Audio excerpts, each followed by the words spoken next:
오늘 우리에게 주시는 하나님의 말씀, 누가복음 8장 26절로 39절 말씀 제가 읽겠습니다.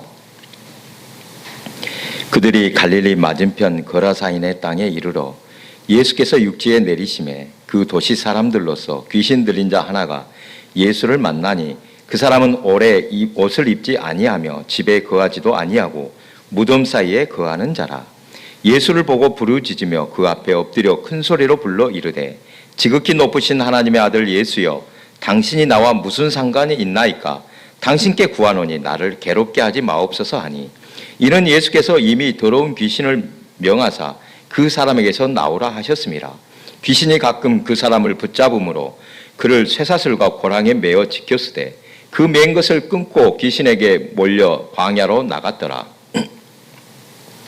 예수께서 내 이름이 무엇이냐 물으신즉 이르되 군대라 하니, 이는 많은 귀신이 들렸음이라. 무저갱으로 들어가라 하지 마시기를 강구하더니 마침 그곳에 많은 돼지떼가 산에서 먹고 있는지라.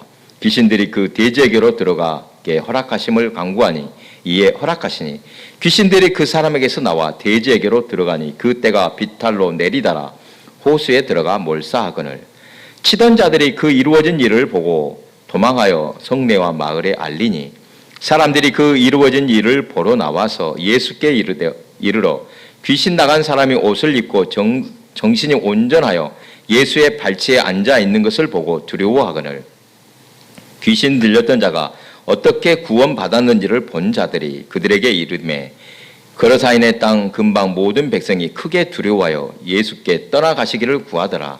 예수께서 배에 올라 돌아가실새 귀신 나간 사람이 함께 있기를 구하였으나 예수께서 그를 보내시며 이르시되 집으로 돌아가 하나님이 내게 어떻게 큰 일을 행하셨는지를 말하라 하시니, 그가 가서 예수께서 자기에게 어떻게 큰 일을 행하셨는지를 온 생내에 전파하니라.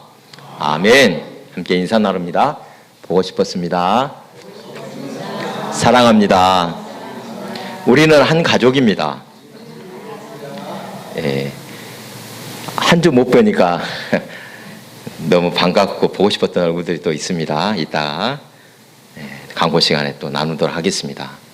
저는 지난 월요일 자립대상교회 목회자를 대상으로 하는 세미나에 다녀왔습니다. 노예회관에서 했습니다. 농어촌의 작은 교회를 섬기다 보면 자칫 무기력증에 빠지기가 쉽습니다. 제한된 환경 속에서 한계를 느낄 때가 사실 있습니다. 이런 애로사항을 예상할 수 있기에 이 세미나 내용에도 이런 것을 어떻게 잘 얘기해야 된다, 이런 내용들이 들어 있었습니다. 강사님 중에 한 분이 50대 초반 젊은 분이 한 분 왔습니다. 참 부럽더라고요. 어찌나 그 나이에도 목회를 잘하는지. 우리 교단의 어르신들이라고 알려진 목사님들을 잘 섬기면서 그분들과 친분을 쌓고 있었습니다. 그 어르신들하고 식사를 하고 또 이야기를 나누면 정말 배울 것이 많습니다. 여러분도 이 소망교회 원로 목사 곽선희 목사님 이름 들어보셨지요? 아마 잘 아실 것입니다. 소망교회는 강남에서 아주 급성장한 교회인데, 어떻게 소문이 났냐면 곽선희 목사님이 말씀이 좋으니까 그 교회가 성장했을 것이다, 이렇게 소문이 나 있었습니다. 곽선희 목사님 우리 교단에서는 가장 설교를 잘하시는 분이다, 이렇게 사실 알려져 있습니다. 그래서 곽선희 목사님 만났을 때 아무래도 목사님 설교가 말씀이 좋아가지고 그렇게 성장했겠지요 라고 이제 말을 했겠지요. 그랬더니 강 목사님께서 그 교회가 부흥하게 된 계기를 솔직한 속 이야기를 해주었습니다. 설교 잘하고 못하고 따라서 사람들이 몰려다니지는 않습니다. 교회에 귀신 들린 사람 3명이 찾아왔었는데 그 사람들을 고쳤더니, 귀신을 쫓아냈더니 그 사건이 소문이 나서 많은 사람이 찾아오게 되었다, 이렇게 말해 주더랍니다. 이렇게 눈에 보이는 기적, 드러난 증거가 있으면 사실 다른 말이 필요치 않습니다. 급성장한 교회 대부분 기적을 목격한 교회들입니다. 직접 보고 들은 사람들이 나가서 전환이 성장할 수밖에 없습니다. 물론 이렇게 급성장한 교회, 기적을 나타내는 교회가 다 좋은 교회인가? 그것은 생각해 볼 문제입니다만, 그래도 체험이 있는 성도들이 있는 것이 얼마나 든든한지 모릅니다. 그 사람들은 가만히 놔둬도, 하지 말라고 해도 자신들이 전해주니까 전도가 잘 될 수밖에 없는 것입니다. 오늘 본문의 거라사 지역에 귀신 들린 사람, 이를 고쳐주신 이 내용, 공관복음서에 모두 기록되어 있습니다. 이렇게 공관복음서에 다 기록되었다. 이것은 그만큼 중요한 사건이었다. 또 여기에는 하나님의 깊은 뜻이 담겨 있다. 이것입니다. 예수님께서는 갈릴리에서 제자들과 함께 하나님 나라의 복음을 주로 전파하셨습니다. 그러던 어느 날 갈릴리 호수 건너편으로 가시자면서 제자들과 함께 배에 오르십니다. 이 장면은 본문 바로 앞에 22절부터 25절에 기록되어 있습니다. 오늘 본문의 시작이라고 해도 좋겠습니다. 그렇게 배에 올라 호수 건너편으로 건너갈 때 큰 광풍을 만나자 제자들은 죽게 되었다고 아우성을 칩니다. 밤중이었죠. 그 소리를 들으시고 예수께서 바람과 물결을 꾸짖으시니 곧 잠잠해졌습니다. 그렇게 죽을 고비를 넘기고 도착한 곳이 거라사인의 땅, 오늘 본문의 배경이 되는 곳입니다. 이 지역은 갈릴리 호수의 남동쪽에 있는 데가볼리, 헬라어로는 데카폴리스, 10개의 도시라는 뜻입니다. 이곳 중에 한 곳으로서 이방인의 땅이었습니다. 유대인들 돼지고기 먹습니까? 안 먹습니까? 돼지고기를 먹지 않지만 이방인들이 거주하는 곳이다. 이방인들은 먹기 때문에 이곳에서는 돼지를 치고 있었습니다.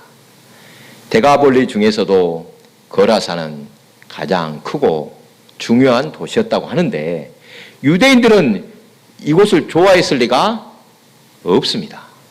예수님께서도 당시 이방인들을 많이 찾아다니시고 상대하시지는 않았습니다.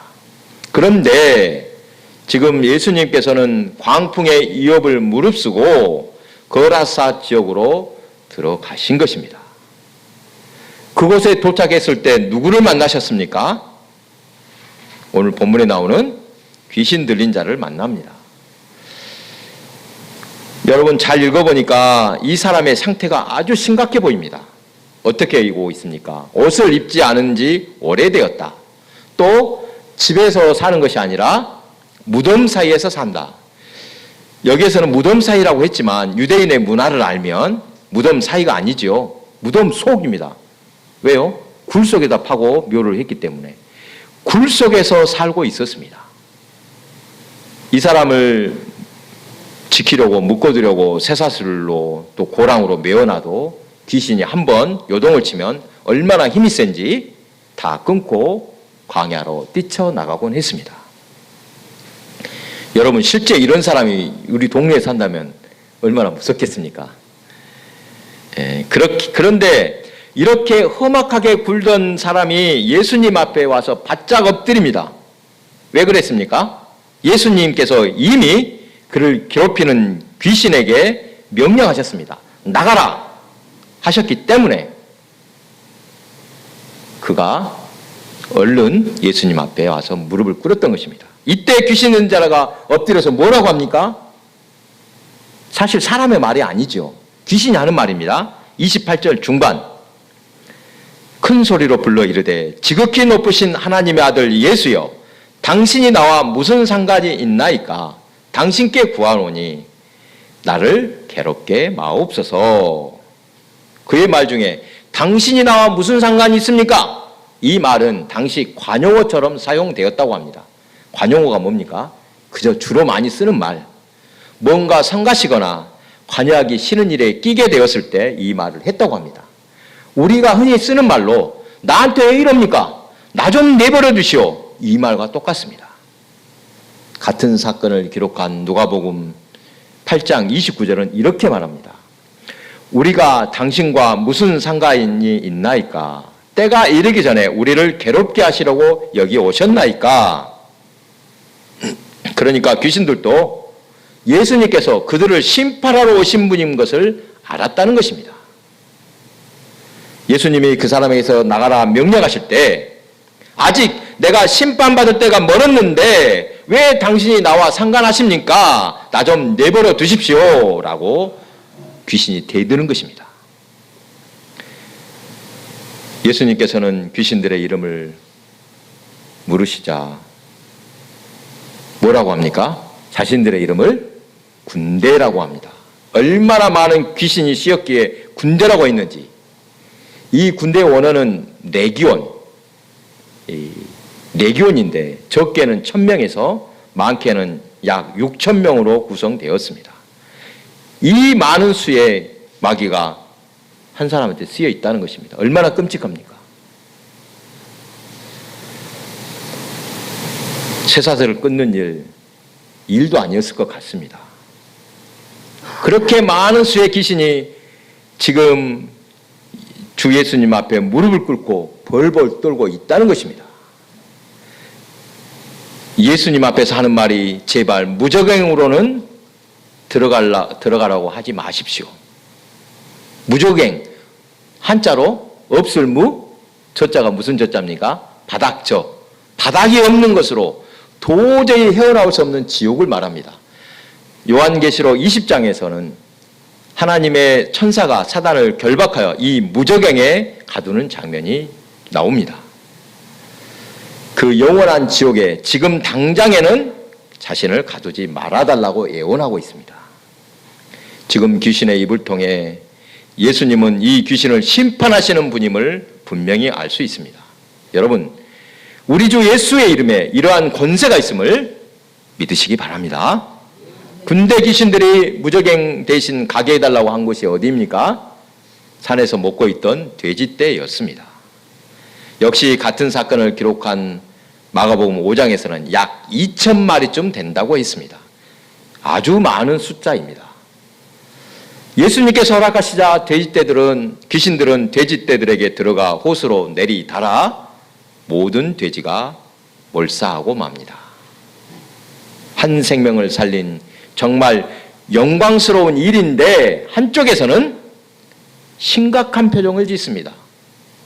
누가 그렇겠습니까? 돼지치던 자들입니다. 그들은 깜짝 놀라 마을로 도망가서 일어난 일을 말합니다. 그래서 마을 사람들이 아니 이게 무슨 일인가 싶어서 귀신 들렸던 사람이 온전하게 올라온 모습을 보고 희한하게 생각합니다. 이 사람은 그냥 앉아있는 것이 아니라 어떻게 하고 있습니까? 예수님 발 앞에 앉아있다, 엎드려 있다는 뜻입니다. 감사와 경배를 드리는 모습이자 주님의 제자가 되기를 바라는 결단의 자세였던 것입니다. 그러나 이 놀라운 상황 앞에서 다른 사람들의 반응을 보십시오. 예수님이 그 지역을 떠나주시길 구합니다. 좀 나가주시오 이 말이죠. 귀신 들렸던 사람이 나은 것 관심 없습니다. 그들이 크게 두려워한 것은 그토록 미친 사람이 어떻게 온전해질 수 있었는가, 이것은 놀라운 일, 기적이라고 두려워했습니다. 그러면서도 또 한 가지, 앞으로 또 기적이 일어나면 자신들의 재산이 큰 손해가 생길 것이다, 이것을 두려워한 것입니다. 귀신 들렸다 온전케 된 사람은 예수님은 하나님의 아들이심을 믿고 따르기로 결단하는 모습입니다만, 옆에서 지켜보던 이들은 그 기적을 그저 두려워하고 혹시라도 자기들 재산에 손해가 생기면 어떡하나 이것만 걱정하는 것입니다. 여러분, 지금 이들을 보십시오. 그동안 귀신 들렸던 사람, 자신들의 재산에 아무런 해를 주지 않았기 때문에 문제거리가 아니었습니다. 그러든지 말든지 내비뒀다는 것입니다. 그런데 이 사람이 낳는 과정에서 자신들의 돼지떼가 죽은 것, 이것이 큰 문제입니다. 그리고 바로 그것 때문에 귀신 들리는 자를 낫게 했다고 예수님께서 떠나야 한다고 결론을 내렸던 것입니다. 이 마을 사람들의 반응은 앞에 28절에서 당신이 나와 무슨 상관이 있나이까? 라고 말하던 귀신과 다르지 않습니다. 이런 뜻입니다. 당신이 대체 우리와 무슨 상관이 있길래 갑자기 우리 마을에 와서 저 많은 돼지를 다 죽이고 이 난리를 친단 말이오. 당장 여기서 떠나시오. 라는 것입니다. 앞에서 귀신들의 말과 이 사람들의 말 반응이 거의 똑같지 않습니까? 사랑하는 교회 여러분, 똑같은 일을 목격하고 또 직접 경험을 해도 사람들의 반응은 어쩌면 그렇게도 다른지 모릅니다. 똑같은 은혜를 입었어도 이에 대한 감사를 아는 사람과 그렇지 못한 사람이 있습니다. 믿을 만한 증거를 보여주고 아무리 설명을 해줘도 이것을 진지하게 받아들이는 사람이 있는가 하면 끝까지 믿지 못하겠다고 거부하는 사람도 있습니다. 쉽게 사기당하는 경우를 말하는 것이 아닙니다. 사람의 진심을 몰라줄 때를 말하는 것입니다. 아무리 진실하게 대해도 끝내 몰라주면 방법이 없습니다. 지금 이 자리에 있는 우리는 분명 예수를 믿고 살기로 작정한 성도들입니다. 맞습니까? 아멘? 그런데 예수를 믿기는 믿되 어떤 분으로 얼마만큼이나 믿고 있냐? 이것은 분명히 여러분 조금씩 다를 것입니다. 나의 모든 것이라고 자신의 모든 것을 걸고 예수를 믿는 성도가 있습니다. 사도 바울이 대표적이죠. 예수를 인격적으로 만난 후 온전히 변화되었습니다. 이 세상에서 누리던 모든 것, 예전 것은 배설물로 여긴다고 고백했습니다. 예수로 살고 예수로 죽는 삶, 자신의 모든 것을 복음 전파에 바쳤습니다.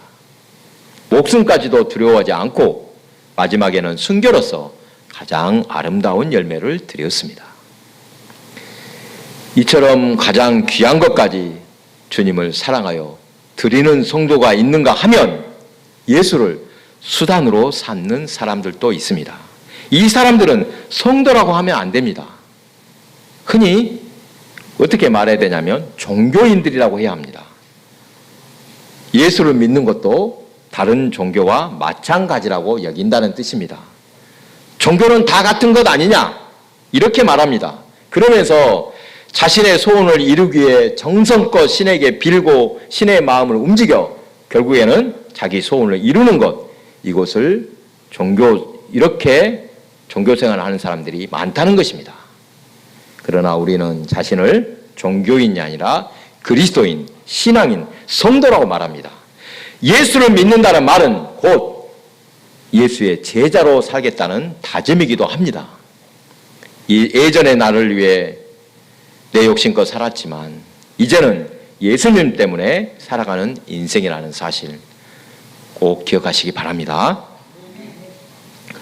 오늘 본문을 보니까 예수님을 만났을 때 그리고 복음을 들을 때 일어나는 반응 대체로 두 가지입니다. 한 가지는 예수를 따르겠다라고 결심을 하거나 다른 하나는 나를 내버려 두시오, 당장 떠나라고 소리를 지르거나 둘 중에 하나입니다. 그런데 예수님을 만나고 복음을 들을 때 처음부터 쉽게 마음이 열리기는 어려운 것 같습니다. 그렇죠? 처음에는 거부하는 사람들이 많습니다. 이것은 어쩌면 당연합니다. 어둠 속에만 있다가 갑자기 밝은 빛을 만나면 눈을 찡그리는 것처럼 처음에는 불편하게 여길 것입니다. 그러다 금방 익숙해지고 이제는 빛을 보게 되었다고, 밝은 빛 속에 살게 되었다고 기뻐하게 되는 것입니다. 얼마 전 저는 가족들 모임에 다녀왔습니다. 지난주에 잠깐 언급했습니다만 진도 솔비치라는 곳에 다녀왔습니다. 정말 분위기 좋은 장소에서 모처럼 가족들이 함께 있습니다. 3남매 중에 제가 장남입니다만 동생들을 보면서 참 부끄럽게도 이번에 보니까 너무 부러워서 그랬겠죠. 비교되는 기분이 들었습니다. 동생들 그런대로 자기 자리를 잡고 사회에서 나름대로 괜찮은 자리에 다 있습니다. 그 모습에 비해서 제가 너무 초라해 보였습니다. 이거 솔직한 마음입니다. 헤어져 돌아오는 길에 차 속에서 부부끼리니까 별 이야기 다 하지 않겠습니까? 속 이야기를 솔직히 말했습니다. 그렇게 했다가 아내에게 아주 쓴소리를 들었습니다. 당신은 사명자라는 사실을 잊었습니까? 따끔하게 한마디 합니다. 순간 정신이 번쩍 들었습니다. 어떤 계기로 어떤 마음으로 목회자가 되려고 신학교에 갔는가? 하나님의 부르심에 분명히 응답을 받고 순종으로 들어섰다는 사실을 다시 떠올려 보았습니다. 물론 어머니나 제 동생들은 저를 각별하게 생각해 줍니다.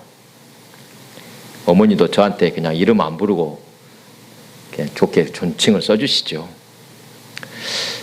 한편으로는 자신들이 가야 할 길을 제가 대신한다고 여기는 듯 합니다. 그래서 좋게 각별하게 여겨줍니다. 전에도 간증했듯이 가족이 엄청난 우상단지를 불 속에 던져버리고 예수를 믿기 시작할 때 사실 특별한 일이 있었습니다. 제 간증 기억하시죠? 부흥집회 강사님이셨던 여자 전도사님이 그때 집으로 오셔서 집안에 있던 신주단지들, 우상단지를 아궁에 싹 불살라면서 제가 봤습니다. 직접. 초가집, 아궁이 옛날에 불 때는 부사키라고 하죠. 부사키다 확 불을 질러버렸습니다. 그리고 방에 들어와서 저희 삼남매를 앉혀놓고 특별하게 안수 기도를 해주셨습니다. 기도가 끝난 후에 응답으로 이렇게 예언하셨습니다. 너희 삼남매는 하나님께서 특별하게 선택했으니 꼭 그것을 잊으면 안 된다. 기억해라. 모두 다 너희 셋은 다 사명자의 길을 가야 된다라고 하셨습니다. 이것은 가족 모두 잘 아는 사실입니다. 그런데 하필이면 형제 중에서 제일 부족하고 허물이 많은 자녀는 저 자신이라고 생각하고 있습니다. 신학교를 가겠다고 어머니께 말씀을 드리니 어머니도 신앙이 좋은 권사님이라 말리시거나 반대하지는 않았지만 이런 이야기는 하셨습니다. 제가 가슴에 꽉 남았습니다. 제 동생 보신 분도 있으시죠? 제 동생은 저랑은 정반대입니다. 성격도 차분하고 아주 좋습니다. 키도 크고 늘씬하고 인물도 저보다는 나은 것 같습니다. 어머니가 저한테 꼭 이렇게 말씀하셨습니다. 네 동생이 신학을 한다면은 걱정스러울 것이 하나도 없는데 뒷말이 뭔 말인지 알겠지요? 그 어려운 목회를 어떻게 할 수 있겠냐라고 하셨습니다. 그때 어머니 말씀을 저는 마음에 담고 있습니다. 나쁜 마음으로 담아두었다는 것이 아닙니다. 혹시라도 자신이 어떤 사람인지 잊지 말자는 것입니다. 생긴 대로만 살아서는 안 될 사람, 나는 그런 사람이다. 정말 주님의 은혜가 아니면 안 될 사람이라는 것을 기억하고자 한 것입니다. 사랑하는 교회 여러분, 예수를 믿어 정말 행복하십니까? 아멘. 예수님이 우리의 모든 것이라고 고백할 수 있습니까? 예수 제대로 믿자면 사실 포기할 것이 많습니다. 그렇지 않습니까? 몸가짐부터 소위 가릴 것이 많습니다. 때로는 귀찮게 여길 것입니다. 오죽했으면 어떤 분이 아이고 이제 나 교회 안 가겠어 이렇게 편할 수가 없다고 했다 하는데 어쩌다 교회를 다니기 시작해서 이렇게 양심이 찔려야 하나 나 좀 내버려 주십시오 소리치고 싶을 때도 있었을 것입니다. 그런데 여러분 정말 은혜로 충만해지면 세상 것이 하나도 부럽지 않습니다. 내가 그리스도와 함께 십자가에 못 박혔나니 그런즉 이제는 내가 사는 것이 아니오 오직 내 안에 그리스도께서 사는 것이라. 이제 내가 육체 가운데 사는 것은 나를 사랑하사 나를 위하여 자기 자신을 버리신 하나님의 아들을 믿는 믿음 안에서 사는 것이라. 할렐루야. 지난 주중에 오늘 말씀을 묵상할 때 하나님의 은혜로 가슴이 먹먹해졌습니다. 예수님께서는 갈릴리에서 대부분 갈릴리 호수를 중심으로 사역을 하셨습니다. 이 갈릴리 호수가 어떤 모양입니까? 이렇게 반원처럼 활처럼 생겼습니다. 이 활처럼 생긴 호수를 따라서 여러 도시가 있는데 이 도시들을 육로로 가려면 엄청 멀겠죠. 호수를 뺑 둘러서 가야 되니까. 이렇게 너무 멀기 때문에 배로 건너 다니셨습니다. 거라사 지역으로 건너가신 밤에 큰 광풍을 만났는데 그렇게 어렵게 그곳으로 가신 이유가 무엇입니까? 무엇 때문에 가셨습니까? 단 한 가지. 거라사에 귀신 들린 그 한 사람을 위해서 그 위험을 무릅쓰고 건너가셨던 것입니다. 또한 2,000마리 돼지떼의 희생을 감수하면서 그 한 사람을 고쳐주셨습니다. 본문 말씀을 묵상하다가 나 같은 죄인을 이렇게 허점 많고 부족한 인간을 주님께서는 어떻게든 써보시겠다고 붙들어 주심을 고백할 때 눈물이 났습니다. 여러분, 전도는 쉽지 않습니다만 예수를 믿어 자신이 어떻게 변화되었는지 이것만 전하면 됩니다. 주님의 은혜가 얼마나 큰지 자신이 겪은 이야기만 들려주시면 됩니다. 나 같은 사람도 이렇게 변화되었는데 참 기쁨 가운데 소망을 갖고 살게 되었는데 당신이야 오죽하겠습니까? 나의 나된 것은 하나님의 은혜로다. 바울의 이 고백이 우리 모두의 고백이 되길 바랍니다. 지금도 하나님은 저와 여러분 단 한 사람이라도 끝까지 찾고 찾으셔서 구원하십니다. 요즘 시대는 누구나 사랑과 은혜에 목말라 있습니다. 우리가 받은 하나님께서 우리에게 베풀어 주신 놀라운 은혜를 날마다 전하고 나누어 드리는 귀한 성도 되시기 바랍니다. 기도하겠습니다.